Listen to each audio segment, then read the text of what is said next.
नमस्कार। एनसीईआरटी गुरुजी में आपका बहुत बहुत स्वागत है। यह है क्लास 6 की हिंदी की किताब वसंत का अध्याय 2 चैप्टर 2 बचपन। इस कहानी की लेखिका हैं कृष्णा सोबती। आइए इसे शुरू करते हैं। मैं तुम्हें अपने बचपन की ओर ले जाऊंगी। लेखिका हमें अपने बचपन के बारे में बताने वाली हैं। मैं तुमसे कुछ इतनी बड़ी हूँ कि तुम्हारी दादी भी हो सकती हूँ, तुम्हारी नानी भी, बड़ी बुआ भी, बड़ी मौसी भी। लेखिका हमसे उम्र में काफ़ी बड़ी हैं। परिवार में मुझे सभी लोग जीजी कहकर ही पुकारते हैं। जीजी बड़ी बहन को कहते हैं, तो कृष्णा सोबाती को लोग परिवार में जीजी कह के बुलाते हैं। हाँ, मैं इन दिनों कुछ बड़ा बड़ा यानी उम्र में शयाना महसूस करने लगी हूँ। उम्र में जो बड़ा होता है उसे शयाना कहते हैं। तो लेखिका आजकल खुद को ज़्यादा बड़ा महसूस करने लगी हैं, शायद इसीलिए कि पिछली शताब्दी में पैदा हुई थी। वे पिछली शताब्दी में पैदा हुई थी। शताब्दी 100 वर्षों के ड्यूरेशन को कहते हैं, 100 वर्षों की अवधि को कहते हैं। मेरे पहनने ओढ़ने में काफ़ी बदलाव आए हैं। मतलब वे जैसे कपड़े पहले पहना करती थी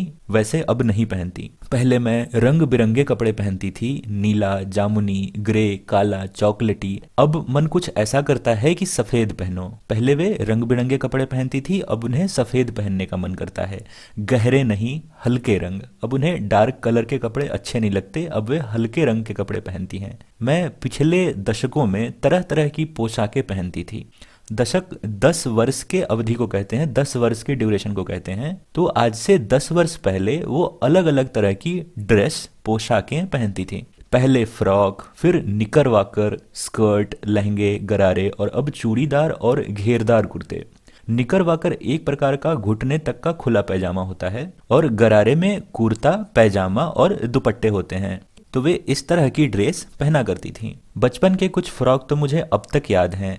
हल्की नीली और पीली धारी वाला फ्रॉक, गोल कॉलर और बाजू पर भी गोल कफ। उनके फ्रॉक के कॉलर गोले थे और बाजू पर भी एक गोला निशान था। एक हल्के गुलाबी रंग का बारीक चुन्नटों वाला घेरदार फ्रॉक, नीचे गुलाबी रंग की फ्रिल। फ्रिल कहते हैं झालर को। उन दिनों फ्रॉक के ऊपर की जेब में रुमाल और बालों में इतराते रंग बिरंगे रिबन का चलन था। लेमन कलर का बड़े प्लेटों वाला गर्म फ्रॉक जिसके नीचे फर टकी थी मतलब सिली हुई थी। फर फ्रॉक के नीचे सिली हुई थी। 2 ट्यूनिक भी याद हैं। ट्यूनिक भी एक तरह का ड्रेस है। एक चॉकलेट रंग का और अंदर की कोठी प्याजी। कोठी मतलब ड्रेस के अंदर का भाग। दूसरा ग्रे और उसके साथ सफेद कोठी। 2 ट्यूनिक थी उनके पास, एक चॉकलेट रंग की और एक ग्रे रंग की। एक का अंदर का हिस्सा प्याजी रंग का था और दूसरे का अंदर का हिस्सा सफेद रंग का था। मुझे अपने मोजे और स्टॉकिंग भी याद हैं। स्टॉकिंग भी मोजे को ही कहते हैं। बचपन में हमें अपने मोजे खुद धोने पड़ते थे। वह नौकर या नौकरानी को नहीं दिए जा सकते थे, इसकी सख्त मनाही थी। वे अपने मोजे खुद धोती थीं, नौकर से नहीं धुलवा सकती थीं, यह मना था। हम बच्चे इतवार की सुबह इसी में लगाते थे।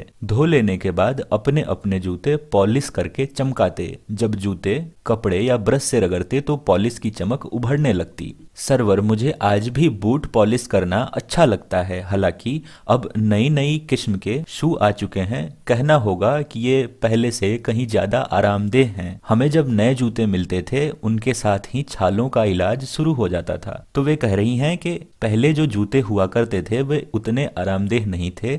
अब के जो जूते हैं वे ज्यादा आरामदेह हैं, ज्यादा कंफर्टेबल हैं। पहले जब वो नए जूते पहनती थी तो उनके पैर में घाव हो जाया करते थे। उसे वो इस तरह बता रही हैं कि जब वे नए जूते पहनती थी तो उनके घाव में छाले हो जाते थे, जिसका इलाज नए जूतों के साथ साथ ही शुरू हो जाता था। जब कभी लंबी सैर पर निकलते अपने पास रुई जरूर रखते। ये रुई वो क्यों रखती थी? इन छालों का इन घावों पर लगाने के लिए। जूता लगना मतलब जूते ने कष्ट दिया, जूते से पैर छिल गया तो रुई मोजे के अंदर, तो मोजे में वो रुई लगाएंगी। हाँ, हमारे तुम्हारे बचपन में तो बहुत फर्क हो चुका है। हमारे बचपन में और कृष्णा सोबाती के बचपन में काफी अंतर है। इन चीजों के कारण, पहनावे के कारण और जूते अच्छे हो गए हैं, ये बातें वो बता रही हैं। तो ये है लेखिका। हर शनिचर को हमें ऑलिव ऑयल या कैस्टर ऑयल पीना पड़ता। ऑलिव ऑयल जैतून के तेल को कहते हैं और कैस्टर ऑयल अरंडी के तेल को कहते हैं। तो ये ऑयल्स उन्हें पीने पड़ते थे। यह एक मुश्किल काम था। शनिचर को सुबह से ही नाक में इसकी गंध आने लगती थी। ये महकते थे। छोटे शीशे के गिलास जिस पर ठीक खुराक के निशान पड़े रहते, उन्हें देखते ही मितली होने लगती। मितली का मतलब है जी मचलना। तो जिस गिलास से वे इन ऑलिव ऑयल और कैस्टर ऑयल को पीती थी, कितना पीना है इसके लिए छोटे गिलास पर निशान बना हुआ था। और चूंकि उनसे गंध आती थी, स्मेल आती थी, तो इन चीजों को देखते ही उनका जी मचलने लगता था। मितली का मतलब जी मचलना। मुझे आज भी लगता है कि अगर हम न भी पीते वह शनिवारी दवा तो कुछ ज्यादा बिगड़ने वाला नहीं था, सेहत ठीक ही रहती। वे कह रही हैं कि शनिवार को जो वे दवा पीती थी, अगर वे नहीं भी पीती तो भी वो ठीक ही रहती, कुछ खास सेहत खराब नहीं होती। तुम्हें बताऊंगी कि हमारे समय में और तुम्हारे समय में कितनी दूरी हो चुकी है, यहाँ तक कि बचपन की दिलचस्पियां भी बदल गई हैं। दिलचस्पी कहते हैं पसंद को, इंटरेस्ट को। तो पहले के बच्चे के जो पसंद थे और आज के बच्चों के जो पसंद है उसमें काफी बदलाव आया है। याद रहे उन दिनों घरों में ग्रामोफोन थे, रेडियो और टेलीविजन नहीं थे। आजकल हमारे घरों में रेडियो और टीवी हैं, लेकिन उन दिनों ग्रामोफोन हुआ करते थे। और ग्रामोफोन कुछ इस तरह के दिखाई देते हैं। हमारे बचपन की कुल्फी आइसक्रीम हो गई है, कचौड़ी समोसा पैटीज में बदल गया है, सहतूत फालसे और खसखस के शरबत कोक पेप्सी में। तो पहले ये चीजें मिला करती थी, जैसे उनके जमाने में कुल्फी मिलती थी, अभी आइसक्रीम मिलती है। कचौड़ी समोसा मिलती थी पहले, अभी पैटीज मिलते हैं। पहले सहतूत फालसे और खसखस के शरबत मिलते थे, अभी कोक और पेप्सी मिलते हैं। उन दिनों कोक नहीं, लेमोनेड विम्टो मिलती थी। कोक की जगह उन दिनों लेमोनेड विम्टो मिलती थी। शिमला और नई दिल्ली में बड़े हुए बच्चों को वेंगर्स और डोविको रेस्तरां की चॉकलेट और पेस्ट्री मजा देने वाली होती। ये वेंगर्स और डोविको दो रेस्टोरेंट्स के नाम हैं और इसकी चॉकलेट और पेस्ट्री काफी मजेदार होती, जो बच्चों को काफी पसंद थी उन दिनों पुराने समय में। हम भाई बहनों की ड्यूटी लगती शिमला माल के ब्राउन ब्रेड लाने की। लेखिका और उनके भाई को यह काम दिया जाता कि उन्हें शिमला माल से ब्राउन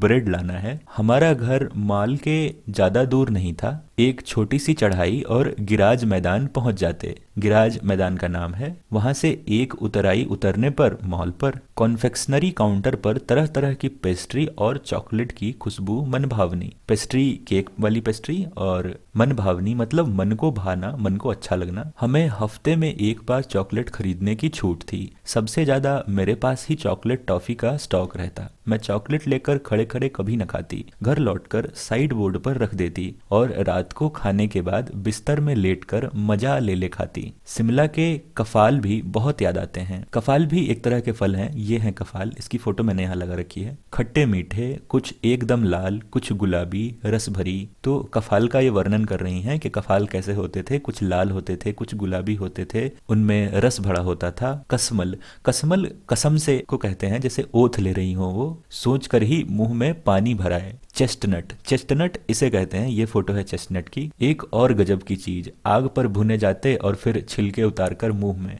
चनेजोर गरम और अनारदाने का चूर्ण। हाँ, चनेजोर गरम की पुरिया जो तब थी वह अब भी नजर आती है। तो पहले जिस तरह के चनेजोर गरम मिलते थे वो आज भी मिलते हैं, ऐसा वे कह रही हैं। पुराने कागजों से बनाई हुई पुरिया में निरा हाथ का कमाल था। निरा कहते हैं विशुद्ध, यानी एकदम या बहुत कह सकते हैं आप। यहाँ मैंने इसकी मीनिंग भी लिख रखी है। तो चने जोर गरम को रखने की जो पुड़िया बनाई जाती थी उसमें बड़ी कारीगरी होती थी, हाथ का कमाल होता था। नीचे से तिरछी लपेटते हुए ऊपर से इतने चौड़ी कि चने आसानी से हथेली तक पहुंच जाएं। एक वक्त था कि जब फिल्म का गाना चना जोर गरम बाबू मैं लाया मजेदार चना जोर गरम उन दिनों स्कूल के हर बच्चे को आता था। ये गाने की बोल है। कुछ बच्चे पुड़िया पर तेज मसाला बुरकवाते। पूरा गिरजा मैदान घूमने तक यह पुड़िया चलती। एक एक चना पापड़ी मुंह में डालने और कदम उठाने में एक खास ही लय रफ्तार थी। वे एक चना पापड़ी मुंह में डालती और एक कदम आगे बढ़ाती, ऐसा वे कह रही हैं। छुटपन में हमने शिमला रिज पर बहुत मजे किए हैं। जब वे छोटी थी,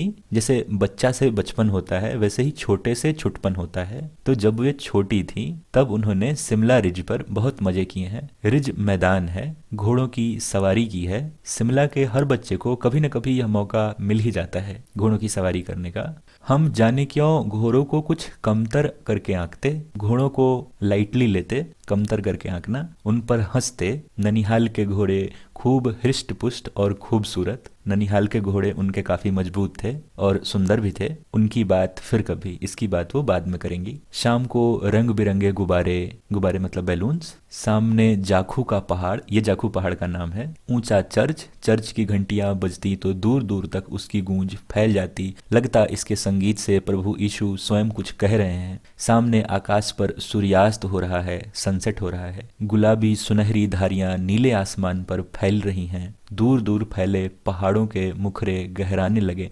पहाड़ों के मुखरे गहराना मतलब वे अब धुंधले होते जा रहे हैं, शाम हो रही है इसलिए, और देखते देखते बत्तियां टिमटिमाने लगी हैं, लोगों ने लाइट ऑन कर लिए हैं। रिज पर की रौनक और माल की दुकानों की चमक के भी क्या कहने, स्कैंडल पॉइंट की भीड़ से उभरता कोलाहल, तो शाम को ये सब नजारा रहता था। स्कैंडल पॉइंट के ठीक सामने उन दिनों एक दुकान हुआ करती थी जिसके शोरूम में शिमला कलका ट्रेन का मॉडल बना हुआ था। इसकी पटरियां, उस पर खड़ी छोटे छोटे डब्बों वाली ट्रेन, एक और लाल टीन का छत वाला स्टेशन और सामने सिग्नल देता खंभा, थोड़ी दूर पर बनी सुरंगें। तो ये वो सीन बता रही हैं कि दुकान में किस तरह का मॉडल बना हुआ था। पटरियां बिछी थी, उसके ऊपर ट्रेन थी और लाल टीन का छत था, सामने स्टेशन और खंभे में सिग्नल लगा था और सुरंग भी बनी थी। पिछली सदी में तेज रफ्तार वाली गाड़ी वही थी, मतलब रेलगाड़ी पिछले सदी में सबसे तेज चलने वाली गाड़ी थी। कभी कभी हवाई जहाज भी देखने को मिलते। दिल्ली में जब भी उसकी आवाज आती, बच्चे उन्हें देखने बाहर दौड़ते। दिखता एक भारी भरकम पक्षी उड़ा जा रहा है पंख फैलाकर, यह देखो, और वह गायब। उसकी स्पीड ही इतनी तेज लगती। हाँ, गाड़ी के मॉडल वाली दुकान के साथ एक और ऐसी दुकान थी जो मुझे कभी न भूलती। यह वह दुकान थी जहाँ मेरा पहला चश्मा बना था। वहाँ आंखों के डॉक्टर अंग्रेज थे। शुरू शुरू में चश्मा लगाना बड़ा अटपटा लगा। छोटे बड़े मेरे चेहरे की ओर देखते और कहते, आंखों में कुछ तकलीफ है? इस उम्र में ऐनक, दूध पिया करो। ऐनक चश्मे को बोलते हैं, स्पेक्टिकल्स। तो लेखिका ने जब चश्मा लगाया तब वे बहुत छोटी थी, तो लोग जो उसे मिलते कहते कि तुम इतनी छोटी हो और तुमने चश्मा लगा लिया है, दूध पिया करो। मैं डॉक्टर साहिबा का कहा दोहरा देती, कुछ देर पहनोगी तो ऐनक उतर जाएगी। तो जब लोग उसे ऐसा कहते कि दूध पिया करो, तो वे उन्हें वापस कह देती कि कुछ देर अगर चश्मा पहन लूंगी तो ये कुछ दिन बाद उतर जाएगी। वैसे डॉक्टर साहिबा ने पूरा आश्वासन दिया था, लेकिन चश्मा तो अब तक नहीं उतरा। मतलब बचपन से उन्हें चश्मा जो लगा वो अब तक नहीं उतरा, वो अब तक उसे लगाती हैं। नंबर बस कम ही होता रहा। मैं अपने आप इसकी जिम्मेदार हूँ। जब आप दिन की रोशनी को छोड़कर रात में टेबल लैंप के सामने काम करेंगी तो इसके अलावा और क्या होगा। हाँ, पहली बार मैंने चश्मा लगाया तो मेरे एक चचेरे भाई ने मुझे छेड़ा, देखो देखो कैसी लग रही है। यह है कृष्णा सोबती चश्मा लगाए हुए। आंख पर चश्मा लगाया ताकि सूझे दूर की, यह नहीं लड़की को मालूम सूरत बनी लंगूर की। तो ऐसा कह के उनके चचेरे भाई ने उन्हें चिढ़ाया। मैं खीजी कि मुझ पर यह क्यों दोहराया जा रहा है, पर शेर बुरा न लगा। जब वे चाय पीकर चले गए तो मैं अपने कमरे में जाकर आईने के सामने खड़ी हो गई। कई बार अपने को देखा, ऐनक उतारी, फिर पहनी, फिर उतारी, देखती रही। सूरत बनी लंगूर की? नहीं नहीं, हाँ। मैंने अपने छोटे भाई का टोपा उठाकर सिर पर रखा। कुछ अजीब लगा, अच्छा भी और मजाकिया भी। तब की बात थी। अब तो चेहरे के साथ घुल मिल गया है चश्मा। जब भी उतरा हुआ होता है तो चेहरा खाली खाली लगने लगता है। याद आ गया वह टोपा, काली फ्रेम का चश्मा और लंगूर की सूरत। हाँ, इन दिनों शिमला में मैं सिर पर टोपी लगाना पसंद करती हूँ। मैंने कई रंगों की जमा कर ली है। कहाँ दुपट्टे का ओढ़ना और कहाँ सहज सहल सुभीते वाली हिमाचली टोपियाँ। सुभीते मतलब सुविधाजनक। तो हिमाचली टोपियां पहनना उन्हें अच्छा लगता है क्योंकि वो आसान है पहनने में, सहज हैं। सहल भी आसान को ही कहते हैं। तो उन्हें या तो सर पे दुपट्टा रखना पड़ेगा या टोपी पहननी पड़ेगी। तो टोपी पहनना उन्हें अच्छा लगता है क्योंकि आसान है। तो इसी के साथ खत्म होती है ये कहानी। मुझे उम्मीद है आपको ये समझ आया होगा। जो मुश्किल शब्द थे वो मैंने हाईलाइट करके आपको बताए हैं, उस पर जोर दिया है, उसके मतलब आपको बताए हैं। अगर कुछ छूट गया हो, आपको नहीं समझ आ रहा हो, तो कमेंट सेक्शन खुला है, जरूर लिखिए। इस वीडियो को देखने के लिए आपका बहुत बहुत धन्यवाद। मिलता हूँ आपसे अगली वीडियो में, तब तक के लिए बाय बाय।